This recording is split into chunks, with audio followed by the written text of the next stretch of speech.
사랑 고백을 주님께 올려드립시다. 주님 한 분밖에는 아는 사람 없어요. 가슴 깊이 숨어있는 주를 사랑하는 마음. 주님 아시죠? 주님 한 분밖에는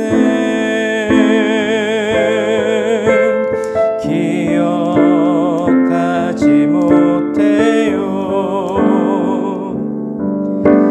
처음 주를 만난 그날 울며 고백하던 말, 나는 행복해요. 죄사함 받았으니 아버지 품 안에서 떠나 살기 싫어요. 나는 행복해요. 사랑이 샘솟으니 이 세상 무엇이든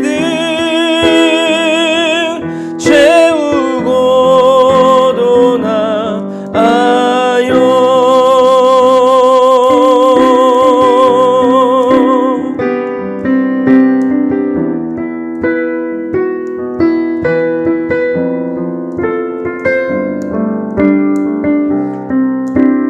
주님 한 분밖에는, 주님 한 분밖에는 사랑할 리 없어요. 작은 가슴 뜨거우게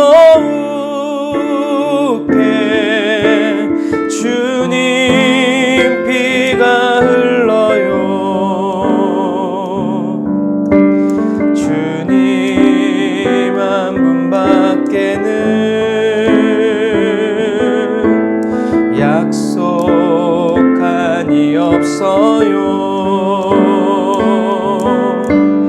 나를 믿고 따르는 자 반석 위에 서리라면 나는 행복해요. 죄사함 받았으니 아버지 품 안에서 떠나 살기 싫어요. 나는 행복해요. 사랑이 샘솟으니 이 세상 무엇이든 채우고도 나아요. 나는 행복해요. 나는 행복해요. 죄사함 받았으니 아버지 품 안에서 떠나 살기 싫어요. 나는 행복해요. 사랑이 샘솟으니 이 세상 무엇이든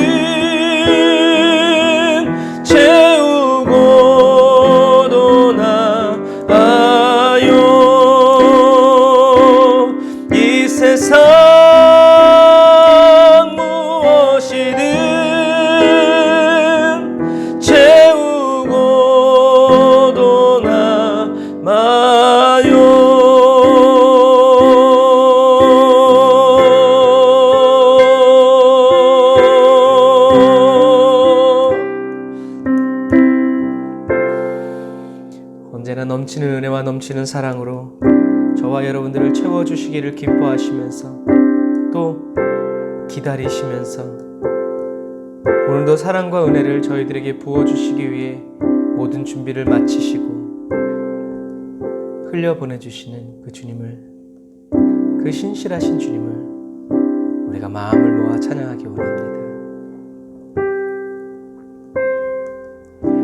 하나님 한 번도 나를 실망시킨 적 없으시고 언제나 공평과 은혜로 나를 지키셨네. 다시 한 번 더. 하나님 한 번도 나를, 하나님 한 번도 나를, 사람들이 뭐라건 간에 나는 실망시킨 적 없으시고 라고 고백합니다. 언제나 공평과 은혜로 나를 지키셨네. 오 신실하신 주, 오 신실하신 주, 내 너를 떠나지도 않으리라, 내 너를 버리지도 않으리라 약속하셨던 주님, 지금 이 시간에도 그 약속을 지키사 이후로도 영원토록 나를 지키시리라 확신하네.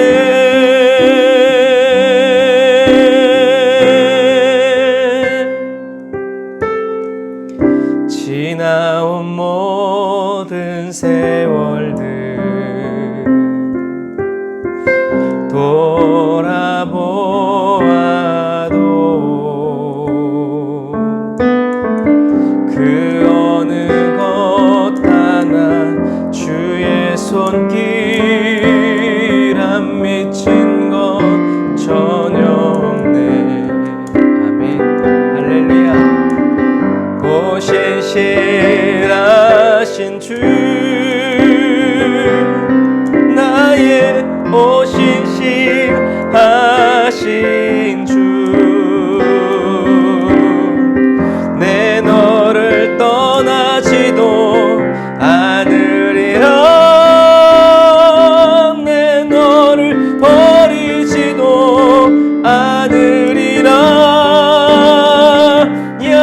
약속하셨던 주님, 그 약속을 지키사 이후로도 영원토록 나를 지키시리라 확신하네. 오 신실하신 주, 아멘. 오 신실하신 주, 내 너를 떠나지도 않으리라, 내 너를 버리지도 않으리라 약속하셨던 주님 오소서, 그 약속을 지키사 이후로도 영원토록 나를 지키시리라 확신하네. 이후로도 영원토록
내게 믿음 되신 분 예수.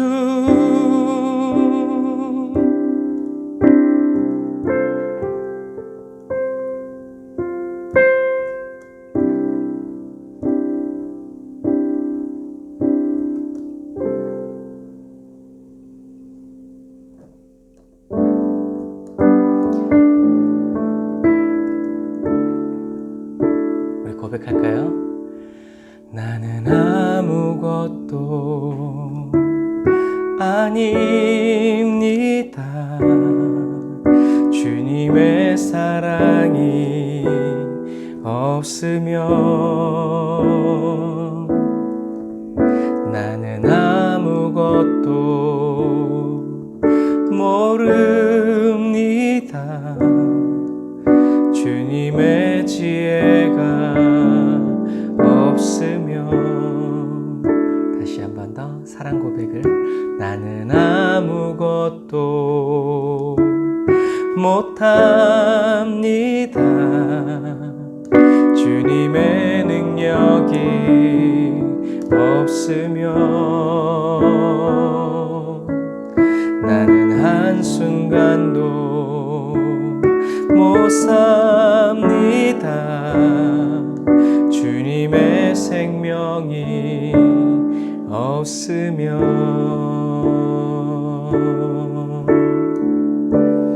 우리가 다시 한 번 더 고백할 건데요.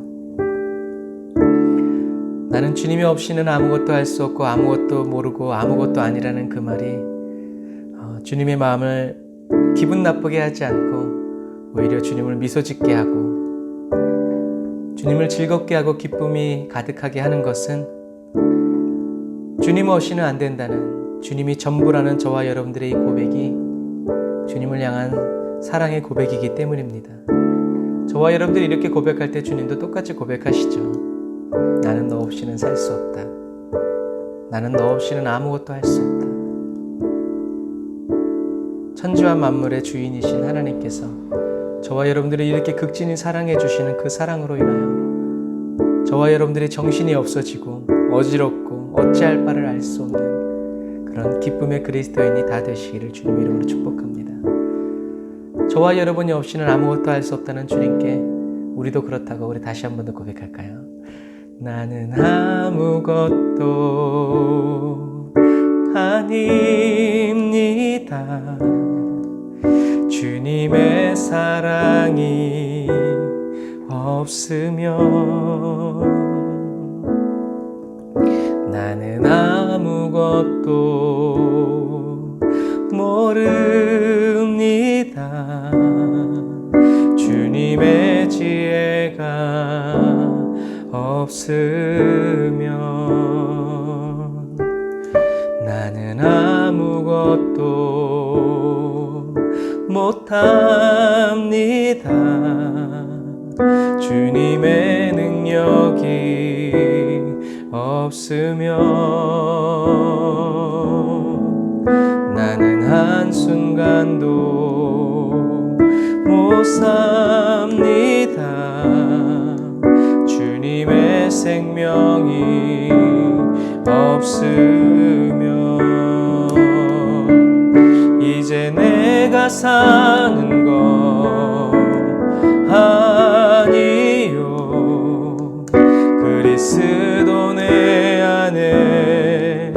사시니 오직 그의 생명이 나의 생명 나의 모든 날들도 주의 것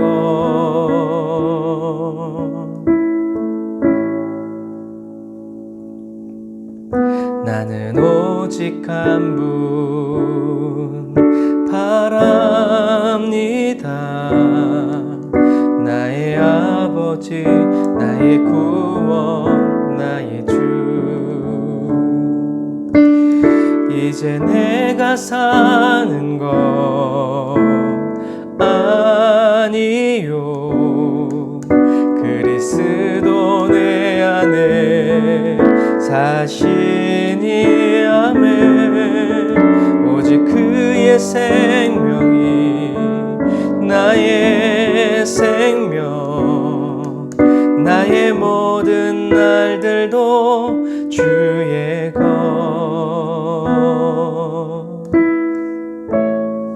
주장하소서 주님 나는 오직 한 분 바랍니다 나의 아버지 나의 구원 나의 주 나는 오직 한 분 바랍니다 나의 아버지 나의 구원 나의 주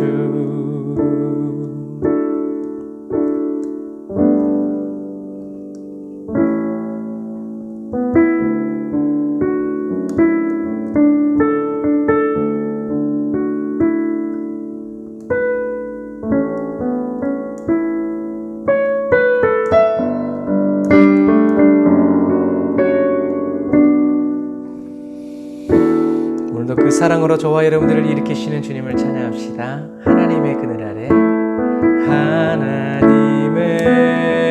하나님의 그늘 아래 내 모든 것 다 내려놓고 나 잠잠히 주를 묵상하네 그 놀라우신 은혜를 끝이 없는 주의 사랑 강물 되어 흘러 내 영혼에 자유함 주시네 날 새롭게 하시네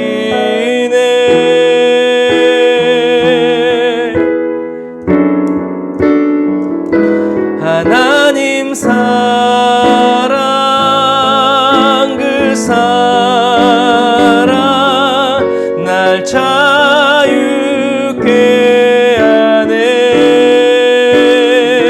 하나님 사랑 그 사랑 날 회복케 하네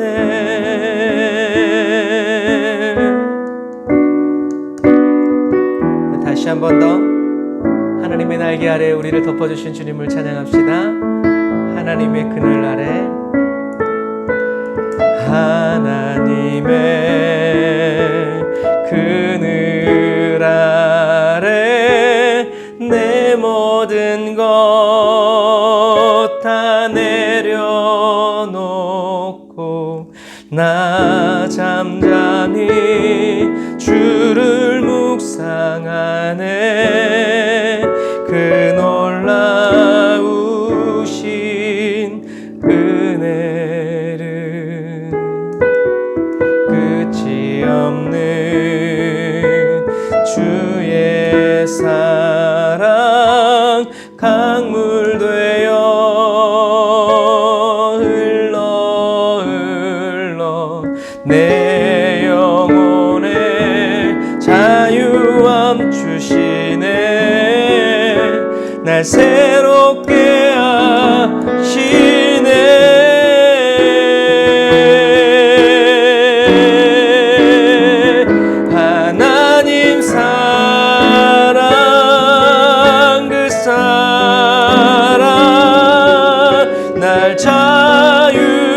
함께하네. 하나님 사랑 그 사랑 날 회복해 하네. 하나님 사랑 그 사랑 날 자유케 하네. 하나님 사랑 그 사랑 날 회복해 하네.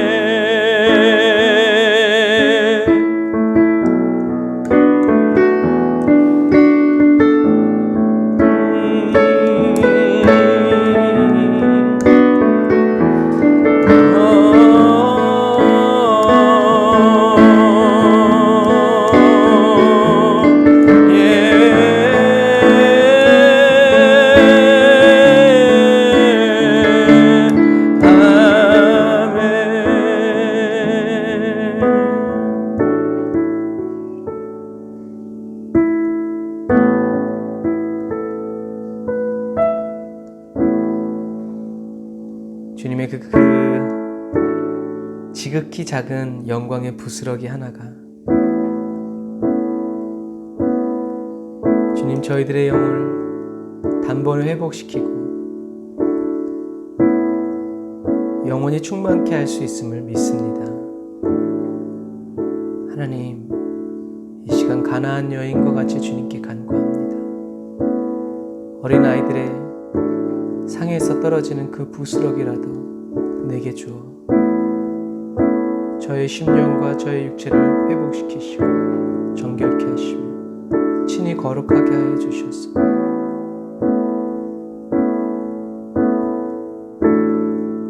주님을 향한 저희들의 갈망이 더욱 깊어지게 하여 주시고 더 순수하여지게 하여 주시고 더 순전하게 하여 주옵소서. 무엇이 필요해서 주님을 사랑해서 하는 그리스도인이 아니라 주님을 사랑해서 주님이 필요한 그냥 딱 봐도 견적이 나오는 그런 순전한 그리스도인이 되기 원합니다. 아버지, 이 시간 주님의 말씀을 대하게 하시니 감사합니다. 성령과 함께서 내려간 사도행전의 역사를 보면서 주여 저희들의 심령에 불을 지펴주시고 저희들의 마음에 하나님의 거룩을 부어주셔서 하나님의 뜻대로 성령님과 함께 이 마지막 세대를 주의 은혜로 호령하며 살아가는 질질 끌려가는 그리스도인이 아니라 호령하며 살아가는 그리스도인이 되기 원합니다. 주님의 영광으로 우리를 덮으소서. 주님의 사랑과 그 인자하심으로 우리를 채워주옵소서. 저희들의 마음과 생각을 사로잡아 주시며 취하여 주셔서 주님께서 보시는 것을 저희도 보게 하시고 주님께서 느끼시는 그대로 저희도 느낄 수 있도록 하나됨의 은혜를, 임마누엘의 은혜를 부어주옵소서. 은혜와 사랑을 감사드리며 예수님의 이름으로 기도드립니다. 아멘. 오늘도 저와 여러분에게 주님의 크신 은혜와 사랑으로 덮어주신 우리 주님께 감사의 박수 돌리겠습니다. 할렐루야. 만왕의 왕 만왕의 주 주님 이곳에 계시네. 할렐루야. 만왕의 왕 만주의 주 찬양하라 찬양하라.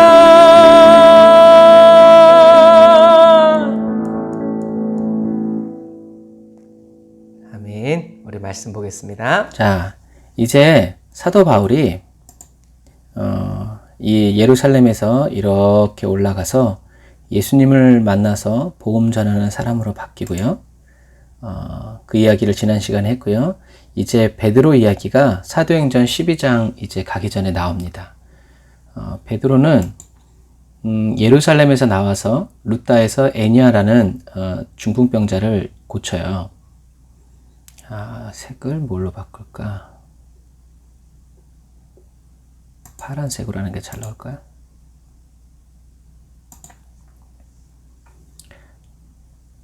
자, 이제 베드로가 이제 예루살렘에서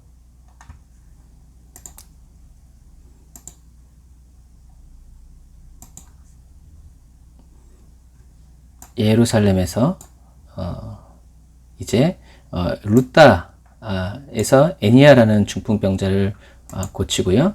이제 요빠로 내려가서 도르가라는 사람을 살리죠. 그 후에 하나님께서 이제 가이사랴의 고넬료와 요빠의 베드로에게 동시에 가이사랴의 고넬료와 요빠에 있는 베드로에게 동시에 나타나셔서 고넬료에게는 요빠에 가서 베드로를 청할 것을 이야기하고 그 다음에 베드로에게는 가이사랴로 가서 고넬료에게 갈 것을 명령하시죠. 요빠에서의 가이사랴는 1박 2일을 꼬박 걸어가야 도착할 수 있는 거리예요. 요렇게 가면 좋겠지만 길이 그렇게 나와 있지 않아서 요렇게 가는 거죠. 물론 이제 배를 타면 요렇게 갈 수도 있겠죠. 그래서 성령님은 예루살렘에 첫 번째로 임하셨고요.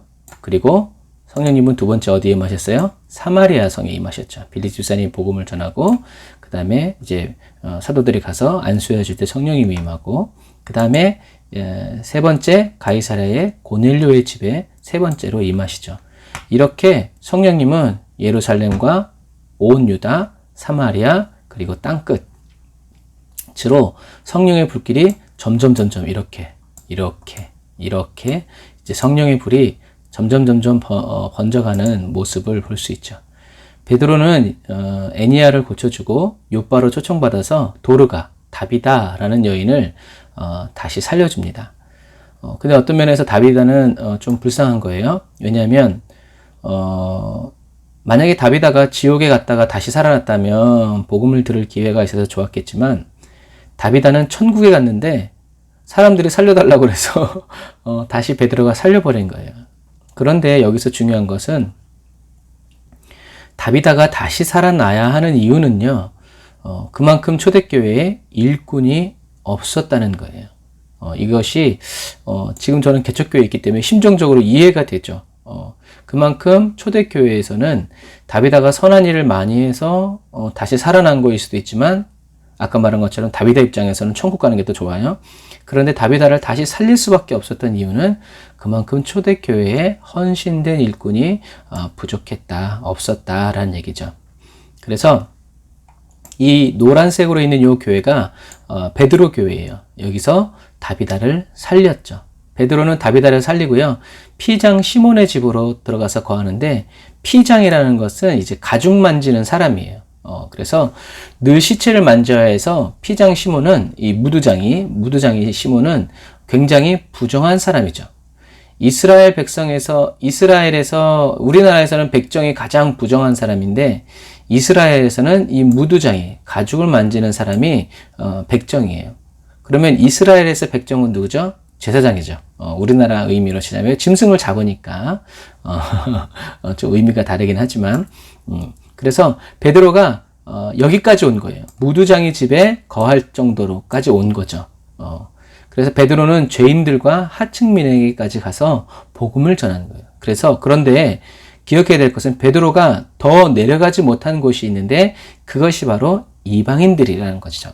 유대인들 가운데서도 무두장이 가운데는 이제 내려갔는데 이제 더 이방인들 땅끝까지는 베드로가 가지 못하는 것을 볼 수 있어요. 그래서 하나님은 베드로가 제일 싫어하는 숫자가 뭐라고 그랬어요? 3. 왜 예수님을 3번 부인했기 때문에. 그래서 꼭 그런 건 아니지만 하나님은 베드로가 가장 싫어하고 듣기만 들어도 깜짝 놀랄 만한 숫자 3번. 3번을 이 보자기 환상을 보여주시죠. 그래서 또 소리가 있으되 베드로야 일어나 잡아먹으라 하거늘 베드로가 이르되 주여 그럴 수 없나이다. 속되고 깨끗이 아니한 것을 내가 결코 먹지 아니하나이다 한데 또 두 번째 소리가 있을 때 하나님께서 깨끗하게 하신 것을 내가 속되다 하지 말라 하더라 라고 이야기하고 있죠. 그래서 하나님은 이게 하나님과 베드로가 싸우는 게 아니라요. 하나님이 베드로의 가치관을 깨트리시는 거예요. 왜 깨트리실까요? 자존심 상하게 하는 것이 아니라 이방인에게로 보내시기 위해서예요. 그러니까 아까도 얘기했지만 무두장이 부정한 사람에게까지 이제 가서 밥도 먹고 이제 같이 잠을 자지만 더 부정한 이방인에게는 베드로가 가지 않는 거죠. 왜요? 선입관 때문에. 그래서 하나님께서 이렇게 베드로에게 환상 중에 기도하러 올라간 베드로에게 환상 중에 나타나셔서 이렇게 말씀하시죠. 그러니까 이것을 보면 베드로가 얼마나 고집이 센지 하나님의 분명한 뜻을 깨달아 알고도 베드로는 누굴 또 데려가요? 형제들을 데려가요. 왜요? 자기가 이제 가서 어떤 말을 하고 어떤 일을 하는지 증인을 데려가는 거예요. 그래서 이 베드로 안에 이 유대교적인 이 사고관이 얼마나 끈질기고 뿌리 깊은지 우리가 알 수 있죠. 우리도 다 마찬가지예요. 우리 뭐 하나님이 3번 아니라 뭐 10번을 말씀하셔도 우리는 순종하지 않는 경우가 허다하죠. 그래서 베드로는 다른 형제들을 의도적으로 데려갑니다. 그런데 이런 베드로의 모습이 이사야 52장 7절에 기록되어 있어요. 한번 같이 읽어볼까요? 좋은 소식을 전하며 평화를 공포하며 복된 소식을 가져오며 구원을 공포하며 시온을 향하여 이르기를 내 하나님이 통치하신다 하는 자의 산을 넘는 발이 어찌 그리 아름다운가 라고 이사야 선지자가 이야기하고 있죠. 복음을 들고 산을 건너는 자들의 발이 얼마나 아름다운가. 그래서 이 욥바라고 하면 우리는 누굴 생각하냐면 고래에 삼켜진 요나를 생각해요. 그래서 요나도 구약의 이방인에게 최초로 복음을 전한 사람이죠. 베드로도 이방인에게 가서 복음을 전하는 사람이 되는 거예요. 근데 재미있는 것은 이 욥바라는 이 이름이 뜻이 뭐냐면 아름답다라는 뜻이에요. 아름답다. 해변이 아름다워서 지어진 이름이죠. 그런데 하나님은 복음을 들고 산과 강을 건너는 자들이 아름답다라고 이렇게 말씀하시는 것입니다. 이게 이제 욥바 해변이에요. 그래서 요나와 같이 베드로도 억지로 갔지만 그곳에서 하나님의 능력이 나타나죠. 어떤 하나님의 능력이 나타납니까? 이제 베드로가 가고 이제 로마의 백부장인데 이 가이사랴의 백부장 고넬료는 베드로가 도착하자마자 베드로의 발 아래 엎드리죠. 그래서 우린 그냥 그럴 수 있지만 로마 사람이 식민지 사람한테 엎드려서 절을 한다? 이거는 반역인 것과도 마찬가지죠. 로마의 군인은 황제 외에는 엎드리면 안 돼요. 그리고 이 백부장은 로마 본국에서 온 사람이기 때문에 이 사람은 굉장히 고위직이고 또 총독의 경호실장 같은 사람이에요. 이런 사람이 베드로를 대할 때 하나님의 천사를 대하듯이 섬기고 베드로의 말을 하나님의 말씀처럼 듣는 거죠. 베드로가 복음을 증거하는 중간에 성령님이 임하시오. 이것은 베드로가 이렇게 이렇게 말씀을 읽어보면 별 이렇게 중요한 말도 별로 하지 않는데 베드로가 말을 할 때 성령님이 이 고넬료에게 임하신다라는 거예요. 이것은 뭐냐면 이 고넬료 백부장의 마음이 뭐였다는 거예요? 요즘 우리가 금요일 날 했죠? 옥토였다는 거예요. 마가다락방의 제자들은 10일 동안 기도한 후에 성령을 받죠. 사마리아 사람들은 사도들이 안수하여 줄 때 성령을 받아요. 그런데 백부장은 그냥 베드로의 말씀을 듣다가 성령을 받아요. 이거는 로마의 백부장도 옥토였지만 이 로마의 백부장에게 어떻게 해요? 하나님이 성령 주시기를 너무나 원하셨다라는 거죠. 말씀을 듣다가 성령을 받는다. 너무 좋은 것 같아요. 말씀을 들을 때 성령을 받는 것이 여러분 가장 이상적입니다. 할렐루야. 저와 여러분들이 정말 성경 말씀을 읽고 성경 말씀을 듣고 설교 말씀을 또 듣다가 성령을 받고 불을 받고 하나님을 깨닫는 이것이 가장 좋은 거예요. 여러분 오늘부터 이 은혜를 구하시기를 바랍니다. 성령에 불타면서 성경을 읽고 성령에 불타면서 기도를 하고 성령에 불타면서 예배를 드린다면 그것만큼 더 좋은 게 어디 있겠어요. 그래서 이 백부장은요 3년에 한 번씩 로마로 돌아갑니다. 여기 순환해야 되니까요. 3년에 한 번씩 로마로 돌아가는데 이 백부장이 로마에 가서 무엇을 했을까요? 뻔할 뻔짜죠. 복음을 전했을 것입니다. 자기 친구들 불러다 놓고 또 아는 사람들에게 불러다 놓고 자기가 만난 하나님을 막 이야기했을 거예요. 그래서 이 고위직인 백부장이 또 다른 백부장에게, 천부장에게, 50부장에게 막 복음을 전하다 보니까 콘스탄틴 대제의 어머니 헬레나와 같은 왕비가 예수님을 믿게 되는 거예요. 여러분 종이 전하는 복음을 여왕이 들을 수 있을까요? 듣지도 못해요. 어디서 시덥잖은 소리를 한다고 아마 날아갈 거예요. 그런데 이런 로마의 백부장과 같은 고위직이, 그럼 이 사람이 백부장이면 형제들, 아버지는 또 어떤 관리겠어요? 그런 부분과 마찬가지. 그래서 하나님의 뜻과 계획은 신묘막측하고 기묘해요. 하나님이 하시고자 한다면 어느 누구도 막을 수 없는 거죠. 이 베드로와 같은 사람이 로마 황제의 복음을 전할 수 있어요? 없어요. 만날 가능성이 빵프로예요, 빵프로. 뭐 사도 바울과 같이 이렇게 로마의 시민권이 있으면 또 모르겠지만 거의 황제를 만나려면 아마 수십 년도 기다려야 될 수도 있어요. 그런데 하나님은 이 로마의 백부장 고넬료를 택하셔서 복음을 전하게 하시는 거죠. 그래서 사도 바울이 로마에 가기도 전에, 베드로가 로마에 가기도 전에 로마에는 이미 많은 사람들이 예수를 믿고 있었고 이미 교회가 세워져 있었죠. 누가 그토록 열심히 복음을 전할 건가요? 로마의 황제가 신이다라고 이렇게 전하고 있는 이 사람들, 그 원수의 본 진영에서 복음을 전한다? 누가 그렇게 생명을 걸고 기도했을까요? 당연히 이 고넬료와 같이 은혜를 받고 성령을 받은 자일 거예요. 그래서 제자들처럼 뭐 3년 반을 공부하고 5년을 공부하고 6년을 공부해 성령을 받는다고 할 말 없지만 그냥 베드로가 하는 말, 복음을 듣고 성령을 받았기 때문에 아마 이 고넬료도 그런 일이, 고넬료가 자기가 만난 예수님을 전했을 때 그런 일이 일어나지 않을까. 성경에는 기록되어 있지 않지만, 그런데 그렇지 않고서 어떻게 로마 그 한복판에 예수 믿는 사람들이 생겨나고 교회가 생겨날 수 있을까? 설명하기는 어려운 것 같아요. 어쨌든 하나님은 그래서 제자들이 복음을 전해서 로마를 복음화한 게 아니라 정말 우리들이 가서 그냥 하나님께 순종하면 하나님이 일하시는 것을 우리가 볼 수 있어요.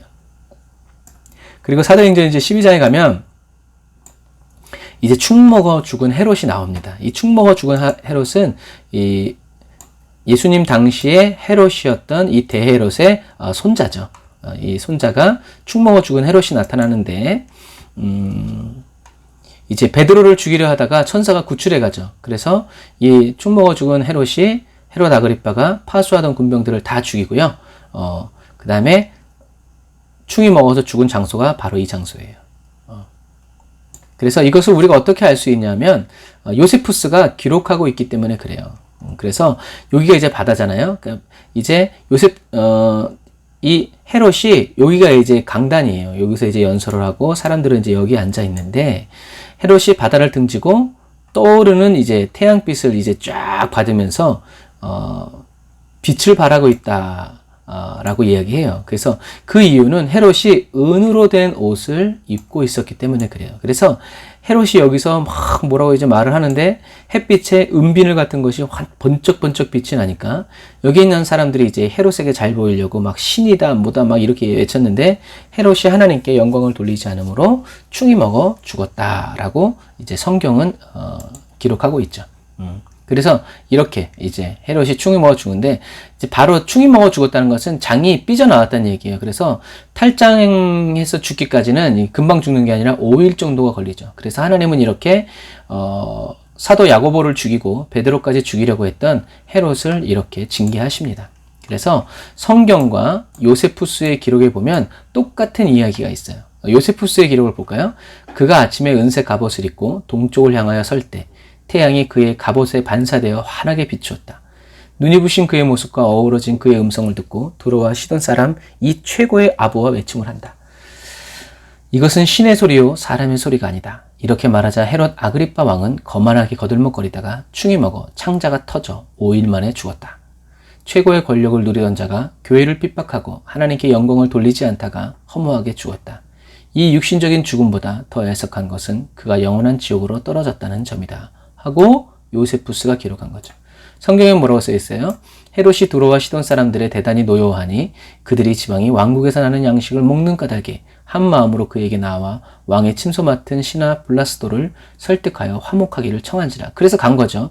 그래서 헤롯이 나를 택하여 왕복을 입고 단상에 앉아 백성에게 연설을 하니 헤롯이 영광을 하나님께로 돌리니까 요 사이에 요 말씀이 들어가는 거죠. 시돈 사람들이 아첨을 해서 이것은 신의 소리요 사람의 소리가 아니다 라고 말하니까 하나님께 영광을 돌리지 아니하므로 주의 사자가 고치니 벌레에 먹혀 죽으니라 라고 쓰여있다는 거죠. 그러니까 요세푸스의 기록과 성경의 기록이 이렇게 놀라울 정도로 똑같다는 거예요.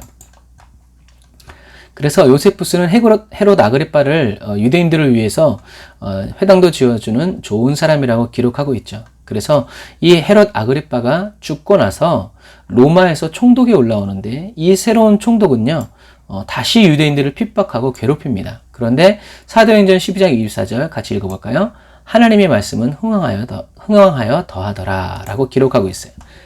헤롯 아그리빠는 43년에 죽었을 것이라고 추정하고요. 기독교는 더욱더 부흥했고 유대교는 쇠퇴하다가 67년에 로마에 반란을 일으키고 70년에 완전히 멸망을 하게 되죠. 자, 여기까지가 이제 12장 가는 이제 길목까지 있는 거고, 이제 지금부터가 사도행전 이제 1차 전도 여행을 우리가 이제 살펴보게 됩니다. 이 검은 거는 황제고요. 황제. 그리고 여기는 이제 분봉왕 총독들. 그리고 이제 여기 이제 이쪽은 있었던 이제 일들이죠. 그래서 우리가 이제 이쪽 쭉 배경을 우리가 살펴봤고요. 배경을 우리가 쭉 보면서 봤고, 이제는 이제 1차 전도 여행, 그리고 이제 갈라디아 여행이 이제 되죠. 2년을 걸렸고. 그래서 안디옥에서 이제 1차 전도 여행의 주요 지역은 이제 갈라디아 지역이에요. 갈라디아 지역을 돌면서 1차 전도 여행이 시작되는데, 전도 여행의 시작은 안디옥으로부터 시작됩니다. 안디옥에서 이제 그리스도인이라는 이제 칭호를 듣죠. 그리스도의 소유다. 그리스도의 사람이다라는 칭호를 얻게 되고, 이제 그래서 이제 안디옥에서 구브로에 있는 이제 바보 섬에 가게 되죠. 바보 지역에. 그래서 거기서 총독 바울을 만나요. 서기오 바울을 만나는데, 여기서 성경에는 묘하게 이 서기오 바울을 만나고 나서 사울의 이름이 바울의 이름으로 바뀌어버려요. 폴. 어쨌든 같은 이름이니까요. 이름으로 바뀌게 되고, 이제 밤빌리아 버가에 가서 마가가 떠나버립니다. 떠나버리고, 마가가 떠나버린 다음에 이제 충격받은 상태로 이제 사도 바울은 비시디아 안디옥으로 가서 복음을 전하고, 여기에 첫 교회가 세워집니다. 그리고 이고니온으로 가서 이제 박해를 받고, 루스드라에 가서 돌을 맞고 거반 죽은 죄 되었다가 이제 다시 살아나서 이제 더베로 가서 제자들을 굳게 하고, 다시 거꾸로 돌아서 신방한 다음에 이제 예루살렘 공회로 가죠. 이게 1차 전도 여행의 여정이에요. 그래서 로마에 여러 황제들이 있는데, 이 네로가 바로 사도 바울이 활동할 때의 황제예요. 그래서 사도 바울이 이 예루살렘에서 이렇게 사마리아, 가이사랴, 그리고 수리아, 그리고 여기가 이제 여기가 보이면 갈라디아 지역이죠. 갈라디아 지역이 이렇게 있는 거예요. 이렇게. 그래서 사도 바울이 이제 배 타고 이렇게 들어가서 여기에 이제 복음을 전하고 다시 이렇게 오는 과정이죠. 그래서 여기가 바로 이제 사도 바울. 그러니까 여기 색깔에 있는 여기가 다 사도 바울이 복음을 전하러 다닌 이 지역들이 다 이런 곳들이에요. 그래서 그때 당시에는 지중해 권역이 세상에 전 세계가 바로 여기였었기 때문에 사도 바울이 여기를 다닌 거죠. 자, 그래서 이제 사도 바울이 우리 갈라디아 지역에서 안디옥 교회와 1차 전도 여행을 이제 우리가 살펴보게 됩니다. 사도 바울이 어떻게 회심했는지를 지난 시간에 살펴보았죠. 그리고 오늘은 안디옥 교회에서의 사역을 살펴보게 될 거예요. 자, 그래서 1차 전도 여행은 사도행전 13장부터 시작됩니다. 그래서 안디옥 교회의 시작을 사도행전 11장에서 다루고 있는데요. 스데반의 일로 일어난 환란으로 말미암아 사람들이 흩어졌다. 그때의 스데반의 일로 일어난 환란으로 말미암아 흩어진 자들이 베니게와 구브로와 안디옥까지 이르러 유대인에게만 말씀을 전했다라고 돼 있죠. 근데 그 중에 구브로와 구레네 몇 사람이 안디옥에 이르러서 누구에게도 헬라인들에게도 주 예수를 전파하니 주의 손이 그들과 함께 하심에 수많은 사람이 믿고 주께 돌아오더라라고 기록되어 있어요. 그래서 베니게는 지역 이름이고요. 구브로는 섬 이름, 그리고 안디옥은 도시 이름이죠. 그래서 지역 이름과 섬 이름, 도시 이름을 알면 조금 더 우리가 이렇게 지도를 보기가 좋아요. 베니게, 여기 이 지역이 베니게죠. 이 지역이 베니게고, 그 다음에 구브로가 섬, 안디옥은 도시 이름이죠. 이런 식으로 우리가 알아야 됩니다. 그래서 구브로 사람들, 그리고 구레네 사람들 여기죠. 여기서 예수를 믿고 구레네 사람들이 이 안디옥에 가서 복음을 전한 거예요. 왜냐하면 이 구브로 사람과 구레네 사람들은 헬라어를 쓰는 사람들은 헬라어에 능통하니까 유대인들만 예수를 믿은 것이 아니라 이방인들까지 예수를 믿게 되어서 이 안디옥에 이방인들의 첫 교회가 세워지게 된 거죠. 이게 또 언어의 중요성이에요. 하여튼 언어를 잘 해야 우리가 복음을 전할 수 있어요. 그래서 이방인 안디옥 교회도 이방인인 이 안디옥에도 예수를 그리스도를 믿고 교회가 세워졌다고 하니까 이제 예루살렘 교회에서 목회자를 이쪽으로 보내게 됐어요. 그래서 이때 보내진 목회자가 누구냐 하면 바로 바나바죠. 그리고 사도 바울은 이미 여전히 여기 다소에서 계속 이제 복음을 전하고 교회를 세우고 있었죠. 그래서 바나바가 안디옥에 도착해서 사역을 하다 보니까 이방인들이 너무나 많고 그 다음에 목회적인 이제 한계를 느끼다 보니까 바나바가 이제 기도 중에 여기 바로 옆에 있는 다소에 있는 바울을 불러다가 이제 같이 이제 사역하게 된 거죠. 그래서 초빙을 한 거죠. 그래서 그 결과 26절에 보면 바나바가 사울을 찾으러 다소에 가서 만남에 안디옥에 데리고 와서 둘이 교회에 1년간 모여 있어 큰 무리를 가르쳤고 제자들이 안디옥에서 비로소 그리스도인이라 일컬음을 받게 되었더라 라고 사도행전 11장에 기록하고 있죠. 그래서 큰 부흥이 일어나고 그리스도인이라는 말을 듣게 되죠. 그리스도로 살아갔기 때문에 그리스도인이라는 이름을 얻게 되었는데 저와 여러분들은 그리스도인이죠. 이 귀한 이름을 얻어놓고 이름값을 하지 못하면 안 되죠. 저와 여러분들은 그리스도로 살아가는 사람이 되어야 하고 그리스도 때문에 살아가는 사람이 되어야 하고 그리스도의 소유로서 살아가는 사람이 되어야 합니다. 그래서 우리가 13장 1절을 같이 읽어볼까요? 안디옥 교회에 선지자들과 교사들이 있으니 곧 바나바와 니게르라 하는 시므온과 구레네 사람 루기오와 분봉왕 헤롯의 젖동생 마나인과 및 사울이라. 주를 섬겨 금식할 때에 성령이 이르시되 내가 불러 시키는 일을 위하여 바나바와 사울을 따로 세우라 하시니 이에 금식하며 기도하고 두 사람에게 안수하여 보내니라 라고 써있죠. 그래서 안디옥 교회 성도들이 부흥을 이루자마자 한 일은 금식하고 기도하면서 성령의 음성을 따라서 바나바와 바울을 따로 세워서 선교를 보낸 거예요. 그러니까 바울이 가고 싶다고 간 게 아니라 이 안디옥 교회 성도들이 기도한 거죠. 왜냐하면 예루살렘 교회에 왜 환란이 일어났어요? 예수님의 명령대로 땅끝까지 복음을 전하라는 말씀을 잃어버렸기 때문에 그것 때문에 교회에 환란이 일어났다는 것을 이 안디옥 교회 성도들이 인지를 한 거예요. 그렇게 하고 그런 환란이 이제 이런 안디옥에 일어나지 않도록 기도했더니 성령님께서 바나바와 바울을 따로 세워서 하나님이 시키신 일을 하도록 해라, 지원해라, 파송해라, 도와주어라, 물신양면으로 지원해라 라는 얘기죠. 그래서 이것을 보면 먼저 된 자가 어떻게 해요? 나중된, 그리고 나중된 자가 먼저 되는 역사가 일어나는 거죠. 그래서 예루살렘 교회는 예루살렘과 온 유대와 사마리아까지만 복음을 전하고 복음 전도가 멈춰졌어요. 그래서 하나님이 환란으로 교회를 쳐서 열방으로 흩어버리신 거죠. 그러니까 하나님이 치시니까 팡 터져가지고 이렇게 가게 된 거죠. 하지만 안디옥 교회는 큰 부흥을 이루고 나서 이제 그 다음에 우리가 무엇을 해야 합니까? 라고 금식하며 기도하다가 성령의 음성을 듣고 바나바와 바울을 세워서 1차 세계 선교를 시작하는 거죠. 안디옥 교회가 보낸 이 바울과 바나바는요, 바나바는 안디옥 교회의 담임 목사였고 바울은 최고의 사역자였죠. 그래서 이것처럼 선교는 선교와 복음 전파 사역에는 항상 최고가 가야 한다라는 것을 우리가 기억해야 합니다. 그래서 여기서 이제 이특수의 신앙이 되는 거예요. 예수는 그리스도 하나님의 아들 구세주, 이것이 시작됩니다. 자, 그래서 사도 바울의 전도 여행은 이렇게 5차로 나눌 수가 있어요. 1차, 2차, 3차, 4차, 5차. 그래서 사도행전은 이제 4차까지만 끝나요. 4차까지만 하고 사도행전은 끝나는데 이제 디도서와 디모데 전후서를 보면 이 5차에까지 어떻게 이제 복음이 전해졌는지를 알 수 있어요. 근데 재밌는 건 뭐냐면 1차 전도 여행 때는요, 성경을 한 권 씁니다. 그리고 2차 때는 2권, 3차 때는 3권, 4차 때는 4권을 쓰게 되죠. 그리고 기간 자체도 1차 때는 2년이 걸려요. 돌아오는데, 그리고 3차 때는, 2차 때는 3년, 3차 때는 5년, 4차 때는 6년, 5차 때도 이렇게 엄청난 시간이 걸리는 거죠. 지금 같으면 비행기 타고 쑥쑥 갔다 올 텐데 그때는 다 걸어 다녀야 되고 배 타고 다녀야 되고 이렇게 했으니까. 그래서 근데 이제 중요한 것은 이제 전도 여행의 이제 지역들이죠.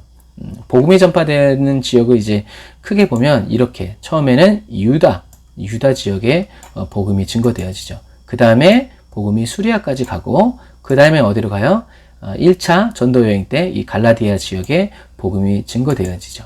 그리고 2차는 그리스, 그리고 3차는 이제 이 아시아, 에베소를 중심으로 한 이 아시아 지역에 복음이 증거되어지고요. 그리고 4차에는 로마에 이제 복음이 증거되어지죠. 그래서 사도 바울은 이 로마에서 서바나까지 가야 된다라고 말을 하죠. 왜냐하면 로마 제국 당시에 서쪽 끝이 바로 이 스페인이었기 때문에 그래요. 여기까지 땅이 있다라는 것을 알았으니까. 그래서 사도 바울은 이 땅 끝에 가서 복음을 증거함으로 땅 끝까지 복음이 증거되어지면 내가 다시 올 것이다라는 예수님의 말씀. 그래서 살아서 예수님의 다시 오심을 보고 싶었던 그러한 소원을 가지고 있었던 이제 그리스도인이었다라는 거죠. 그래서 5차 때는 이렇게 서바나 지역까지 복음이 힘있게 증거되는 것을 이제 성경에 기록되어 있습니다. 그래서 복음은 어떻게 된 거예요? 이런 식으로 가가지고 북서진을 했다라고 얘기해요. 그래서 여기서 전해진 복음이 이제 유럽을 돌아서 다시 미국으로 돌아서 다시 우리 한국으로 해서 다시 예루살렘으로 가고 있죠. 그래서 우리들이 기억해야 될 것은 이처럼 복음이 북서진을 할 수 있었던 이유는 무엇 때문이었어요? 사도 바울의 열정과 능력, 안디옥 교회의 후원과 기도가 아니라 하나님의 뜻과 계획이라는 거죠. 하나님의 뜻이 있으셨고 또 하나님의 계획이 있으셨기 때문에, 그래서 하나님께 전적으로 순종하고 의지하는 사도 바울과 안디옥 교회의 순종이 만들어낸 열매라는 거예요. 합작품이라는 거예요. 그래서 하나님의 뜻과 그리스도인의 순종이 온전히 조화를 이룰 때 거기에서 하나님과 우리에게는 여호와 샬롬의 역사가 일어나게 된다라는 거예요. 이게 하나님의 기쁨이고 그리스도인의 행복이 됩니다. 하나님의 일하심 앞에서 사도 바울은 자신의 유익함을 말할 수 없었고 안디옥 교회도 마찬가지고요. 자기의 희생과 자신들의 헌신을 생각할 수도 없었죠. 왜냐하면 거저 받았기 때문에 거저 주는 거예요. 그래서 오늘 하나님을 예배하는 저와 여러분에게도 하나님의 동일한 은혜가 머물고 있음을 기억해야 합니다. 하나님의 은혜가 헛되지 않도록 늘 깨어서 기도하며 하나님의 은혜를 붙들고 더 충만한 은혜를 위해서 간절히 기도하는 저와 여러분들이 다 되시기를 주님의 이름으로 축복합니다. 순종하고자 할 때 순종의 영이신 성령께서 저와 여러분들과 함께 하시면서 이렇게 하나님의 뜻이 이루어지도록 저와 여러분들을 붙들어 써주심을 믿으시기를 주님의 이름으로 축복합니다. 기도하겠습니다. 아멘. 주님, 자라게 하시는 주님의 은혜 앞에서 저희들의 씨뿌림과 눈물과 땀은 아무것도 아님을 주님께 고백합니다.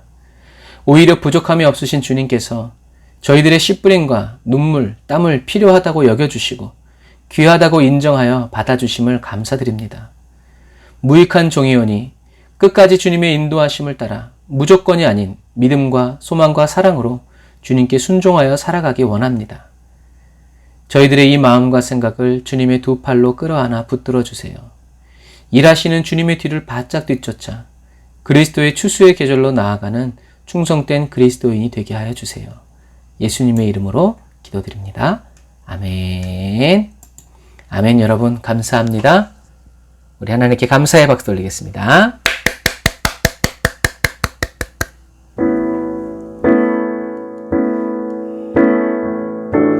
아멘. 오늘도 우리에게 은혜 주신 주님을 찬양합니다.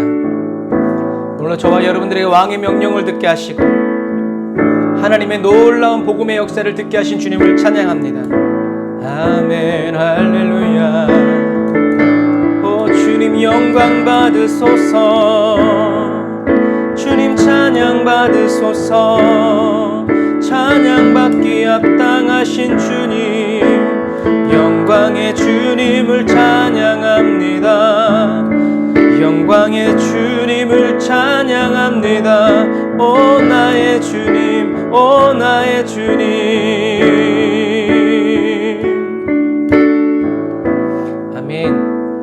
저와 여러분들에게 하늘의 위대함을 가르치시고 위대함을 보게 하시며 저와 여러분들도 그 하나님의 위대함을 따라가게 하시는 그 주님을 찬양합니다. 빛나는 왕의 왕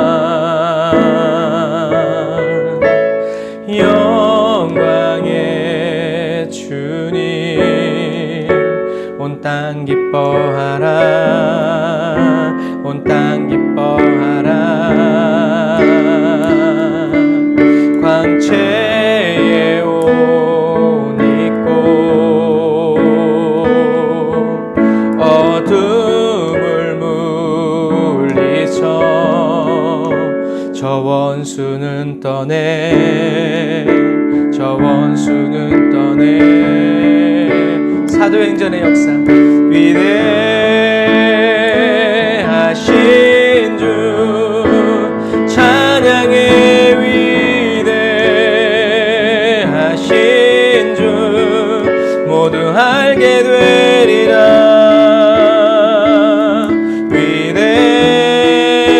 위대하신 주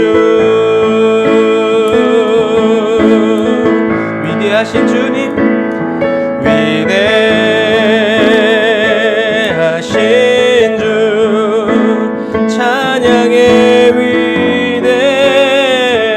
위대하신 주 모두 알게 되리라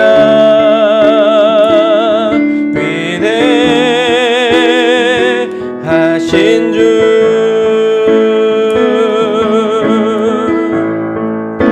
우리 2절 찬양할까요? 영원한 주의 주 시간의 주관자 알파와 오메가 알파와 오메가 삼위의 하나님 아바 성령 예수 사자와 어린 양 사자와 어린 양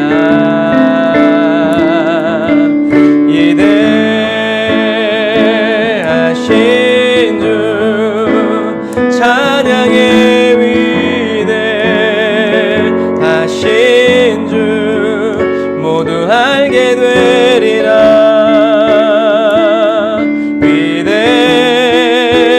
위대하신 주 위대하신 주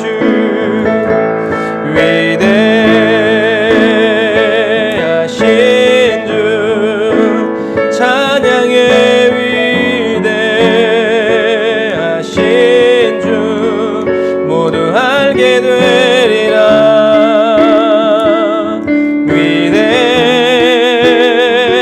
위대하신 주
위대하신 주 찬양의 위대하신 주 모두 알게 되리라.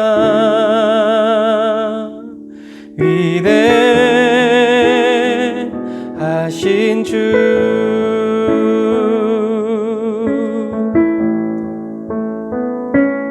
위대하신 주 찬양의 위대하신 주 모두 알게 되리라.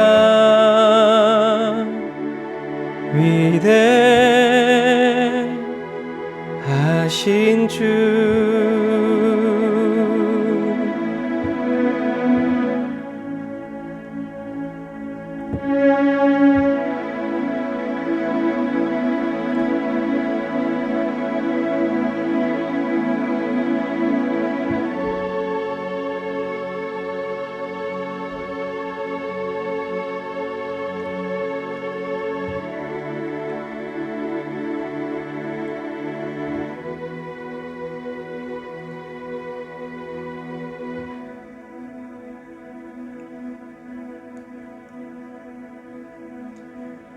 거룩하신 하나님 감사합니다. 위대하신 주님을 찬양할 수 있는 그 영광과 특권을 우리에게 허락하여 주시고 주님의 위대함을 저희들을 통해서 온 열방이 알게 하여 주시니 감사합니다. 성령의 그 거룩하신 은혜와 능력으로 저희들을 더 충만케 하여 주셔서 주님을 바라보게 하시고 의지하게 하시고 악마하게 하여 주시옵소서. 주님, 저희들이 살아가는 내내 모든 이름 위에 뛰어나신 주님의 이름을 찬양하고 그 뛰어난 이름을 저희들에게 아무런 값없이 은혜로 허락하신 주님을 찬양할 수 있도록 허락하여 주신 주님 감사합니다. 주님, 이 사명을 끝까지 감당하기 원합니다.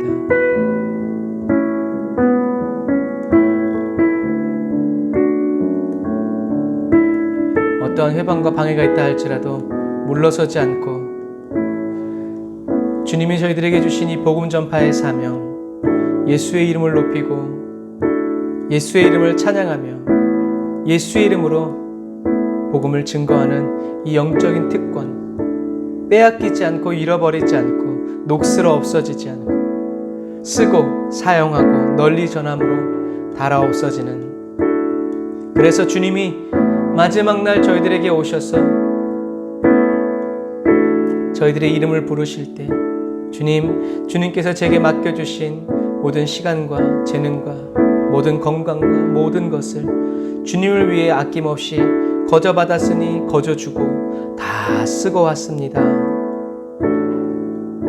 라고 고백할 수 있는 그리스도인이 되게 하시고, 그 고백 위에 잘하였도다 착하고 충성된 종아, 내가 적은 일에 충성하였으니 내가 내게 큰 일도 맡기리라. 영원히 하나님의 보좌 앞에서 빛나고 깨끗한 세마포를 입고 이 땅에서처럼 하늘나라에서도 하나님을 섬기며 하나님의 높고 영화로우심을 찬양하며 기뻐하며 영광 돌리며 살아가는 저희들 되게 하여 주옵소서. 주님, 오늘도 감사하는 마음으로 감사헌금 또 주의 헌물을 주님께 올려드리오니 주님 받으시고, 사랑하는 성도들이 어떤 형편과 환경 가운데에서 이 예물을 드렸는지 주님 기억하시고 받으사 사랑하는 성도들의 삶을 붙들어 주시고 주님의 뜻을 이루어 주시고 악한 원수마귀 일들 틈타지 못하게 하시고, 특별히 질병 가운데 고통받고 있는 사랑하는 성도들, 가족들, 딸들, 어머니, 아버지, 부모들, 친지들 하나님 구원하여 주시고 질병에서 노연함을 얻게 하시고 사망의 권세로부터 자유케 하시며, 또 주님 영혼 구원을 위하여 기도하오니 사랑하는 가족들이, 친척들이, 사랑하는 남편과 아내와 자녀들이 하나님 영혼 구원을 얻고 주님이 용사되어 주님이 다시 오실 길을 예비하는 아버지 십자가의 군병으로 살아가길 원하오니 주여 주의 이름을 불러주시고 주님의 손으로 붙드사 아버지 긍휼히 여겨주시고 불쌍히 여겨주시옵소서. 지금은 길이요 진리요 생명 되신 우리 주 예수 그리스도의 은혜와 하나님 아버지의 극진하신 사랑하심과 성령님의 내주교통 인도 역사하시며 단을 쌓아 예배드리고 예물드리고 돌아가는 주의 백성들 머리 위에 이제로부터 영원토록 함께 하실지어다. 아멘.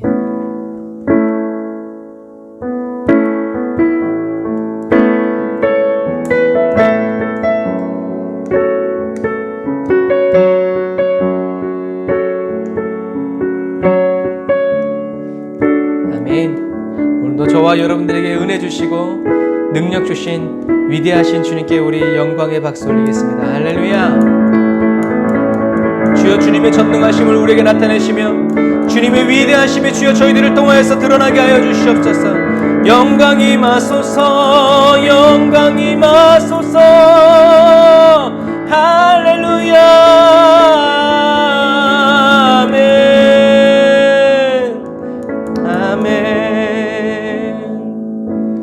아멘. 저와 여러분들이 사도행전을 이어서 써내려가는 그리스도의 증인이요 부활의 증인인 것을 여러분 기억하시고 오늘도 주님과 함께 깊은 밤 아름다운 또 교제하시고 주님의 얼굴을 보며 숙면하시기를 또 내일을 주실 은혜를 향하여서 달려나아가시기를 주님의 이름으로 축복합니다. 아멘. 샬롬 나인 여러분 사랑하고 축복합니다. 샬롬.